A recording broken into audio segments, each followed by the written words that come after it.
So hey guys, welcome back to my YouTube channel. I am Deepika and today I am going to explain chapter 5 of class 12, that is the principle of inheritance and variation. तो आज का जो topic है वो है हमारा sex determination in humans and then further we will proceed the sex determination in honeybees. ठीक है, तो ये हमारा 11th लेक्चर है. तो हमें सबसे पहले क्या करना है, ह्यूमंस में जो डिटर्मिनेशन है सेक्स का उस तरीके से देखेंगे किस तरीके से हो रहा है. ठीक है, so as you know already it mention that the sex determining mechanism in case of humans is XY type. जैसे कि हम लास्ट लेक्चर में पढ़ चुके थे कि ह्यूमन का जो सेक्स डिटर्मिनेशन है वो फीमेल्स के केस में XX से मतलब देखा जाएगा और मेल्स के केस में वो XY होता है. ठीक है, लेकिन इन दोनों में एक ये चीज़ होती है कि बाकी के देखो 23 पेयर्स क्रोमोसोम्स के होते हैं, तुम सबको पता है. ठीक है, तो बाकी के जो 22 पेयर हैं वो हमारे क्या होते हैं, बिल्कुल सेम होते हैं. ओके, मेल्स और फीमेल्स में दोनों में बिल्कुल एग्जैक्टली सेम होंगे बाकी के 22 पेयर्स. डिफरेंस कहाँ होता है, डिफरेंस यहीं पे होता है इस एक क्रोमोसोम में जो X की जगह क्या होता है, मेल के अंदर Y होता है. तो ये चीज़ ध्यान रखनी है. ठीक है, तो a pair of X chromosome are present in the female. Pair X chromosome का तो होता है फीमेल के अंदर और जो प्रेजेंस है XY वो होता है हमारा मेल के अंदर. तो during spermatogenesis meaning the formation of the sperm. ठीक है, तो मेल्स में जब स्पर्म बन रहे होते हैं तो दो टाइप के गैमेट प्रोड्यूस होते हैं. 50% टोटल स्पर्म जो है उनके पास X क्रोमोसोम होता है, जो 50% जो है उनके पास Y क्रोमोसोम्स होते हैं ऑटोसोम्स के अलावा. इतनी बात क्लियर है.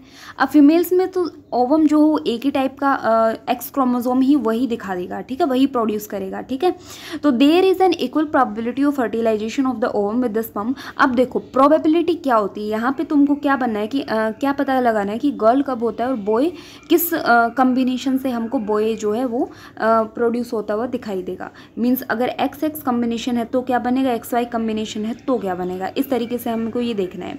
तो there is an equal probability of fertilisation of ovum with the sperm. ठीक है, चाहे वो X और Y हो, ये हमारे स्पर्म का केस हो गया. और इन केस ऑफ अगर देखो ओवम जो है उसके पास तो ओनली X और X ही है, तुम लोगों को पता है.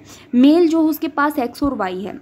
अगर ये वाला देखो कोई भी जो 50% चांस होता है वो हमारा किसी भी यहाँ X और Y किसी से भी जाके क्या बनेगा, फर्टिलाइज करेगा. ठीक है, तो अगर इसने X के साथ कर लिया मतलब इसका तो सिर्फ X ही जाएगा ना, एज यू नो, बस मेल में ही डिफरेंस होता है. तो अगर X जो है जो फीमेल से आया है उसने मेल के X क्रोमोसोम के साथ फर्टिलाइज किया तो जो जाइगोट बनेगा वो हमारा XX बनेगा और वो XX क्या होगा, वो फीमेल होगा.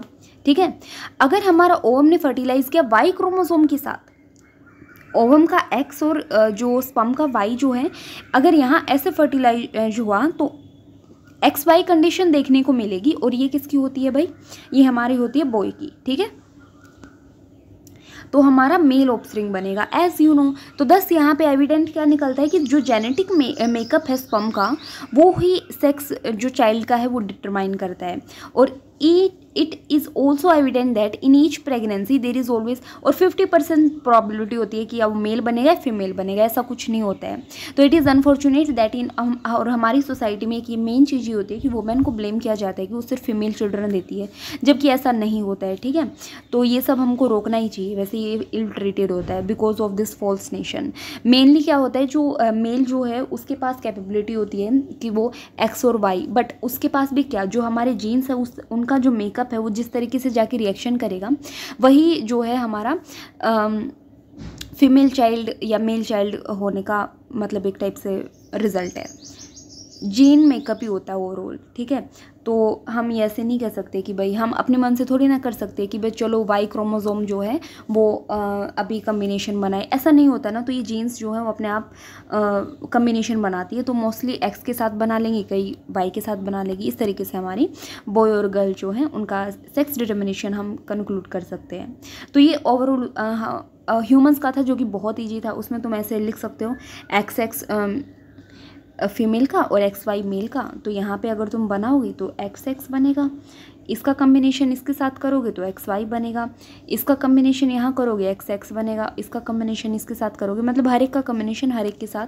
तो 50% चांसेस होते हैं कि हमारे फीमेल बनती है और 50% चांसेस होते हैं हमारे मेल बनता है. ठीक है, पुनेट स्क्वायर से तुम देख सकते हो. पुनेट स्क्वायर तुम लोगों को पता है, बहुत ईजी पड़ता है. एक तरफ फीमेल का लिखो, एक तरफ मेल का लिखो, और फिर जो भी है अपने क्रोमोसोम्स का, जीन्स का जो भी मेकअप हो रहा है उसको ऐसे शो करो और पता लगाओ, ठीक है। ये पुनेट स्क्वायर हो जाएगा। अब देखो सेक्स डिटर्मिनेशन हनी बी के अंदर क्या होता है, वही सेम टू सेम है। अब इसमें क्या होता है, जो सेक्स डिटर्मिनेशन है हनी बी का, वो number of sets of chromosomes पे डिपेंड करता है। तो देखो सेम टू सेम, अच्छा सॉरी मैंने सेम टू सेम बोला, सेम टू सेम नहीं है, इसका थोड़ा डिफरेंट पड़ता है, ठीक है। तो offspring formed from the union of the sperm and egg develops as a female and unfertilised egg develops as a male by means of parthenogenesis. अब यहाँ पे होता है बहुत हंगामा कैसे होता है कि जो ऑफस्प्रिंग जो बनता है वो यूनियन ऑफ स्पर्म से बनेगा, और एग जो है वो यहाँ पे फीमेल क्वीन या वर्कर जो है वो बनाएगी, ठीक है।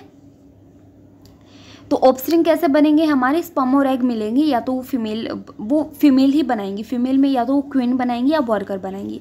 और अगर अनफर्टिलाइज, देखो फर्टिलाइजेशन हुआ तो क्वीन और वर्कर बनेगी, लेकिन अनफर्टिलाइज रहा एग तो वो मेल बनता है। कितनी अजीब बात है ना।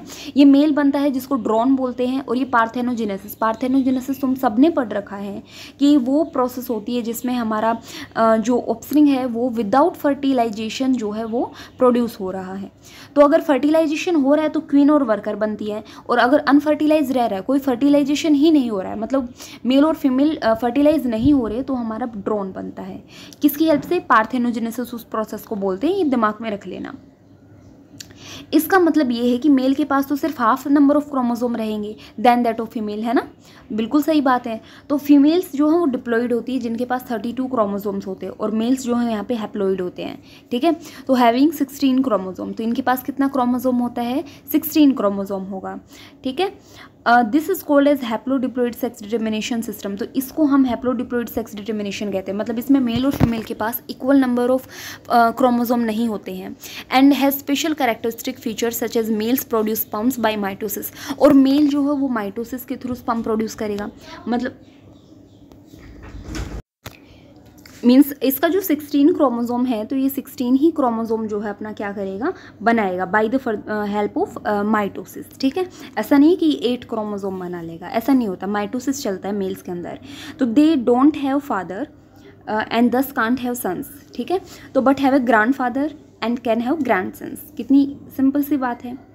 तो how is this sex determination mechanism different in birds, as you know birds का हम देख चुके हैं, चिक्स, ये सब आपको खुद देखना है क्योंकि हम लास्ट लेक्चर में बर्ड्स का देख चुके हैं ना। जैसे उनमें मैं एक बार दिखा देती हूँ यहाँ पे, जैसे कि बहुत सारे बर्ड्स में फीमेल, यहाँ पे फीमेल हेट्रोगेमी होती है, एज यू नो। जो ZW होता है वो हमारा किसके लिए यूज़ किया जाता है, फीमेल्स के लिए, और ZZ है वो मेल के लिए। तो यहाँ फीमेल हेट्रोगेमस कंडीशन होती है। ये बहुत सारे बर्ड्स में हमको देखने को मिलेगा। तो इसका भी आप कम्बिनेशन बना के दिखा सकते हो कि क्या क्या बनेगा, ठीक है। तो यहाँ पे क्या है, देखो पेरेंट्स देख रहे हैं, ये फीमेल है, ये मेल है। एज यू नो मेल में तो 16 क्रोमोसोम होंगे और फीमेल में 32 होते हैं। तो देखो ये माइटोसिस करेगा, 16 बनाएगा, ठीक है। 16 जो है फिर अगर ये फर्टिलाइज हुआ 16 के साथ, मतलब और यहाँ पे जो हमारी फर्दर होते हैं तो उनके साथ ये क्या करेगा, फर्टिलाइज होगा तो फीमेल बनाएगा, ठीक है।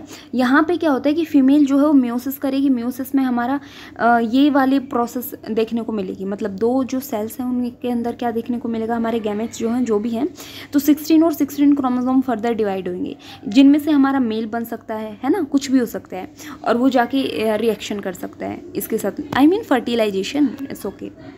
तो सेक्स डिटर्मिनेशन हनी बी का भी हो गया, ये बहुत इजी पड़ता है। फीमेल जो है फर्दर आगे जाके मेल बनाएंगे, और मेल जो है वो फर्दर आगे जाके फीमेल्स बनाते हैं।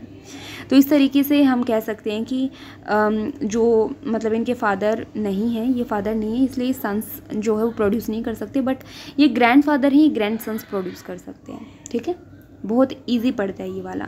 तो सेक्स डिटर्मिनेशन ह्यूमन का हो गया, सेक्स डिटर्मिनेशन हनी बी का हो गया, ठीक है। जो म्यूटेशन है वो हम नेक्स्ट लेक्चर में करेंगे। म्यूटेशन हो गया और पेडिग्री एनालिसिस हो गया, ओके। सो आज के लिए इतना ही गाइज, अब मिलते हैं next video with next lecture. So thanks for watching my video, and if you like my video then also subscribe my channel. Thank you.